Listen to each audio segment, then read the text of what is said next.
Well, hello. We have a thing ahead of us.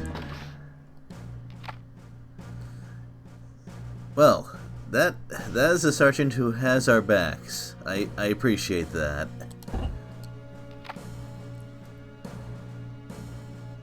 That's pretty much every map in the entire game, though.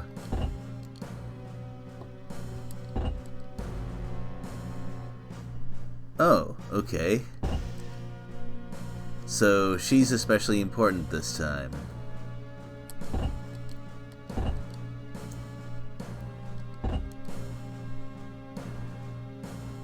Yep. So, this is more or less the best they have. At least, the best that can reach us in that amount of time.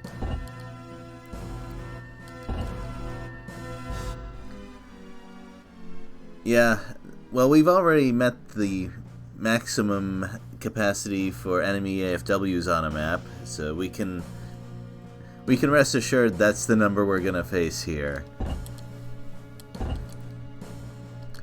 That being said, the game has no advice on how to win, at least nothing specific like we sometimes got before. So what am I gonna do about all this? Well, Weizsäcker is so single-minded that I basically have no reason not to give him this layout for the entire game. Ryoko is once again changed. My plan is to punch anything that I don't want to get into a long fight with, and when I see the enemy with fairly tough troops, I'm going to move rapid fires forward and try to eliminate one of them with the main gun. And the reason I'm going with this strat is she's not amazing at removing troops. She's not amazing at annihilating troops like anyone who has anti-troop maximum attacks, but if the enemy moves both of their squads forwards, my attacks plus rapid fires should deal enough damage that can get rid of one of their squads at least. And that's pretty crippling. That might be enough. Now, if they have squads that are threatening but kind of squishy, like shooters with good skills, then I'll load up some ink shrap. I have plenty, and that should be enough. Ryoko always seems to have the more complicated plans. With the other sort of hybrid builds, you can usually just pick whatever and they'll be good at it, but Ryoko sometimes falls a bit short in any particular role, so it's a little more complicated to prepare her for whatever is on the way. Kinsado? Something fairly similar. I plan to have him use ink shrap a bit more than usual because Snipe is not an amazing attack skill.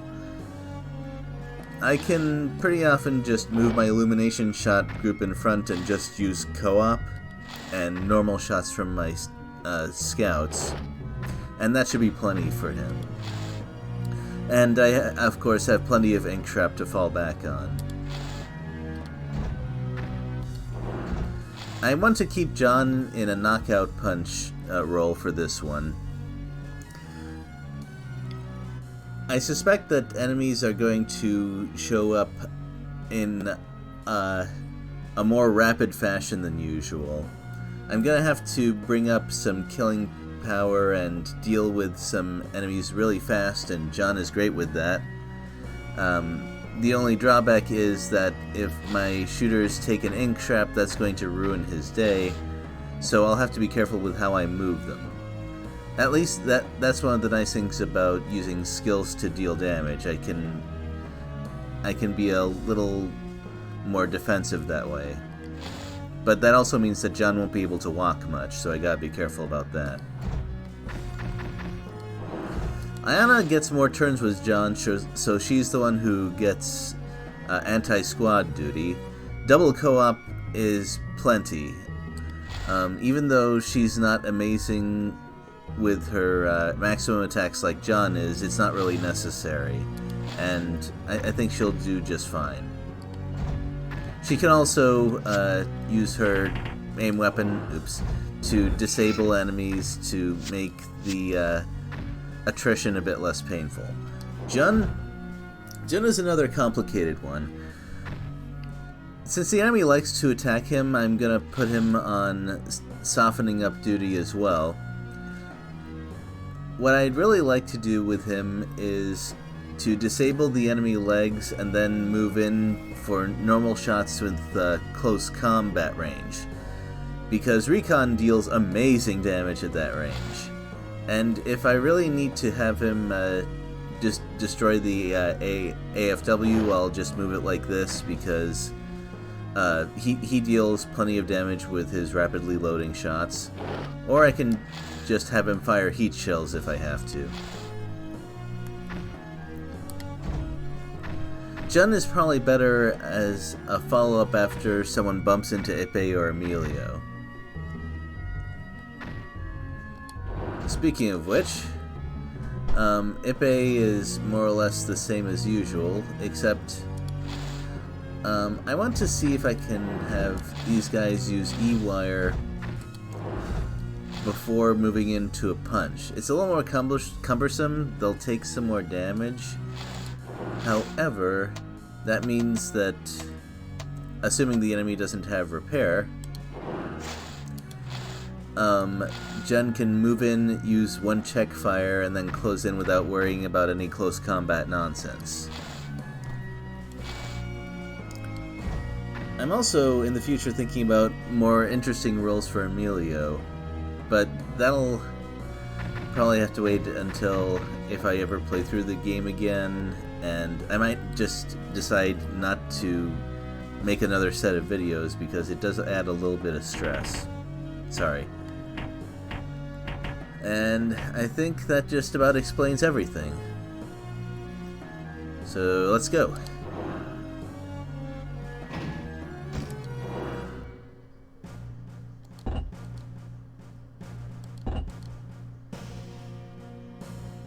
Yeah, that's been fairly obvious, or at least since they decided to stop sending us supplies, and probably kind of before that.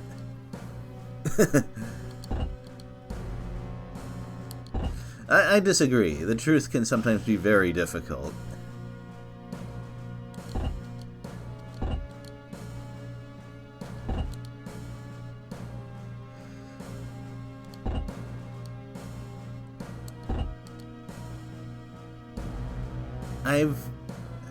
I rarely hear the phrase, "I do want to die in a place like this."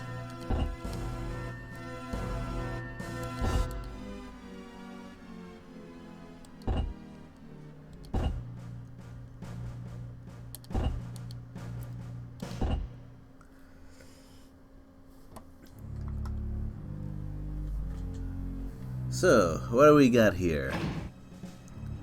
We're right in front of a river, which is actually not too bad. We're in position that we can just walk across it if we have to.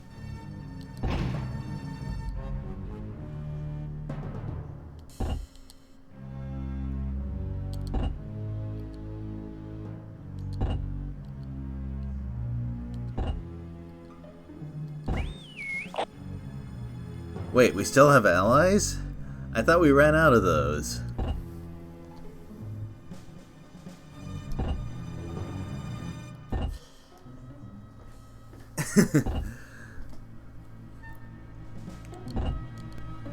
Yeah, that's the big thing.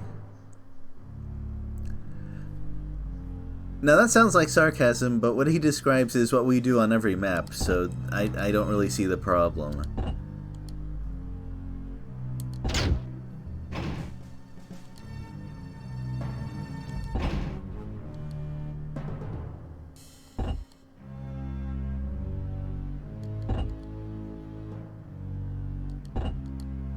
Oh, it's the old, "yeah, but what did you do for us this month" problem.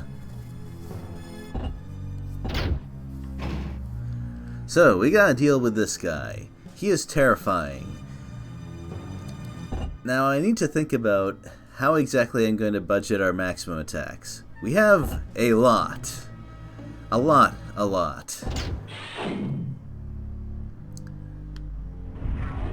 Oh, and what are you doing? That's what you just did there seems a little bit silly. Alright, so you have repair, so it's probably not worth using a straight strike, but a normal punch will do just fine. I'm even considering... No. I'm not gonna consider actually duking it out with you because you have plenty of heat shells. I'd rather not deal with that.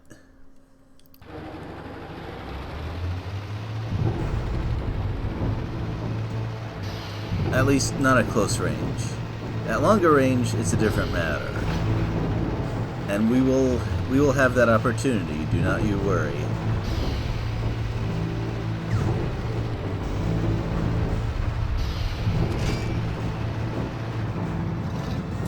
Oh boy, I might have to deal with it anyway.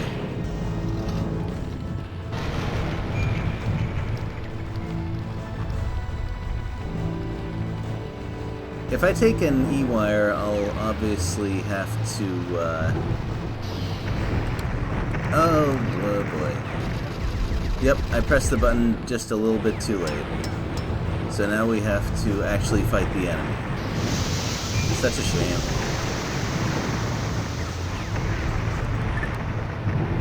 No, wait, no. I thought there would be 0 time to press the button between enemy skills, but I guess there actually is a little bit of time between them for me to throw a command in.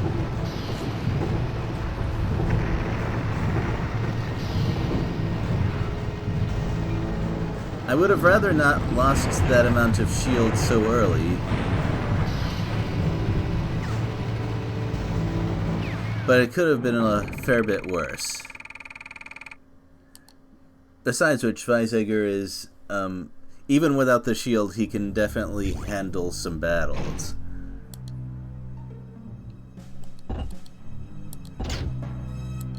So, what's he going to do?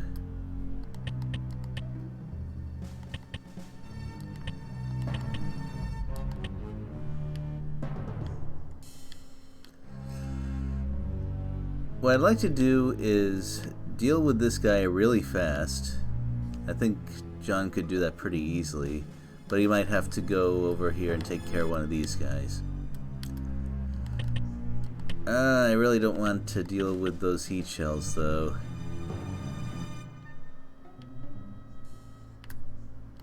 Yeah, this played out a little, slightly different from what I expected. I think I'll have to risk it.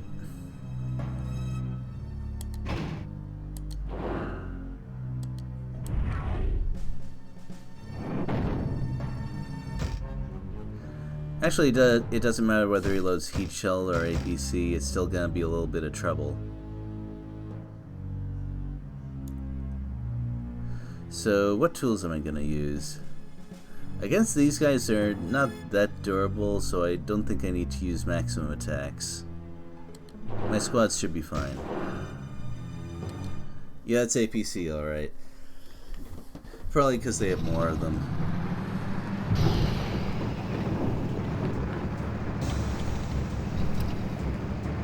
If I'm lucky, they'll decide to take a few anti-squad shots.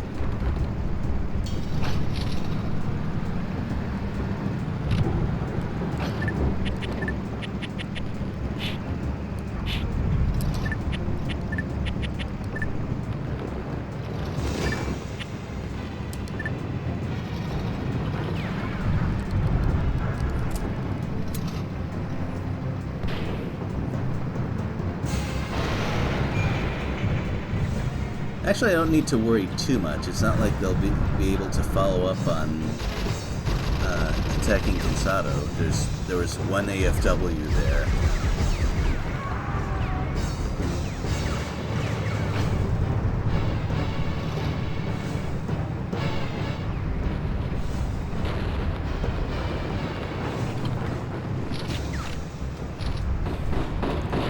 Actually, this setup is probably best, even though I'm going to get hit with more special shells, because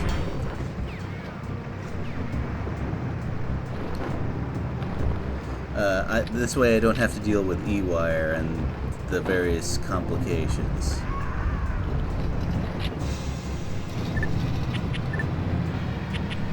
Right, I don't really need to recharge Snipe, but I'd like another co-op.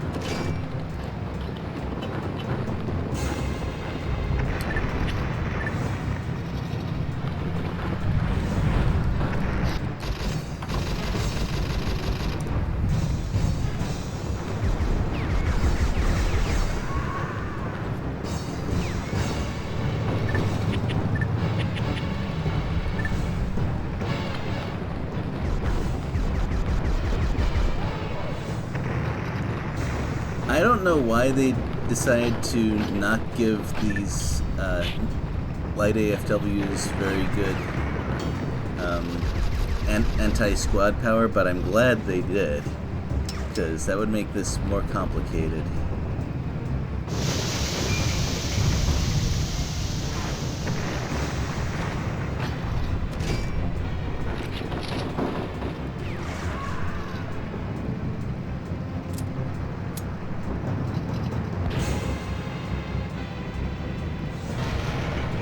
Alright, so now I just have to hope that I don't get that squad movement bug that delays the use of my skills a lot. Oh, so that's how it is. Well, I know I just badmouth Snipe a lot, but I guess it has its uses, huh? I'll automatically use... Wait, what? Whatever.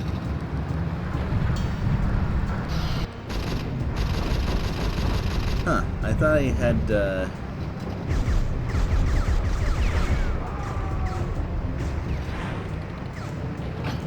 Right, okay. I definitely forgot to give those guys enough time to actually charge up a cooperation. Silly me.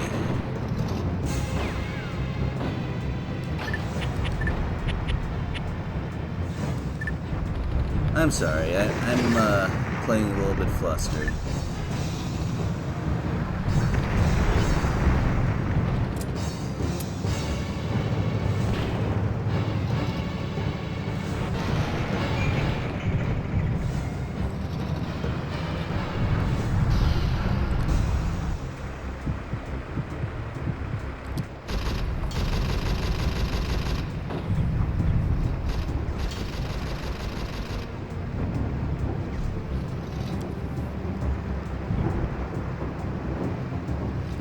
Sometimes I wonder if Kinsato just has a worse chance to hit AFWs than what's displayed, because he does not have a good time, which is perfectly okay, if you ask me. I mean, he's just so good at killing enemy troops that it doesn't even matter. Also, he took less damage than I expected. He's probably not going to fully recover in one recover action, but he should have enough to fight a bit more after this. Yeah, right there. Yeah, they're going to run into Amelia, which is fine by me. And Ryoko, I think I want to move her up there. I want to be at least somewhat aggressive, because I don't want to let these guys hold me up for a really long time. I think a lot of the reinforcements here are going to be time sensitive. That's how I feel from this map, because there's some room back here for stuff to show up.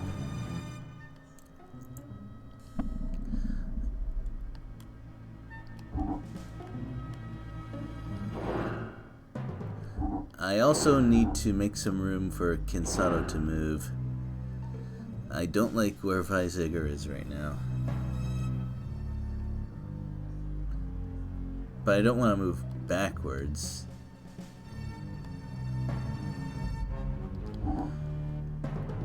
Such little details that I'm worried about right here.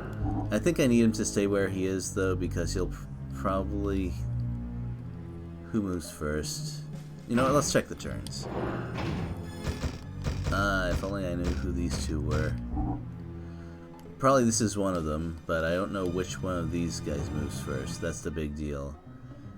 If this one moves first, then I can move Ryoko forward and maybe kill squads, and that'll make things go smoothly. But we'll have to see. Now that they don't have heat shells, I don't really have anything holding me back. And I don't need to use maximum attacks either. Technically, with 24 enemies and around 80 maximum attacks, I could spare 3 or so per enemy AFW. But first of all, not all maximum attacks are equal, and second, I want to save some for Sergei, because that there is not the sort of enemy that you want to allow to do anything.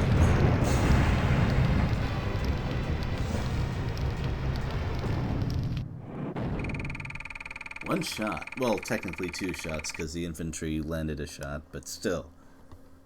That was fast.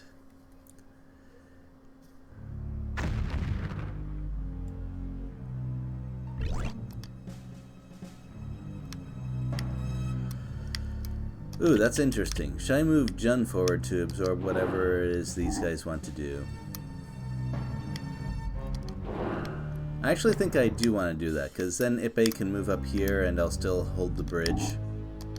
But I don't want to have him attack. I think the enemy will do that for me.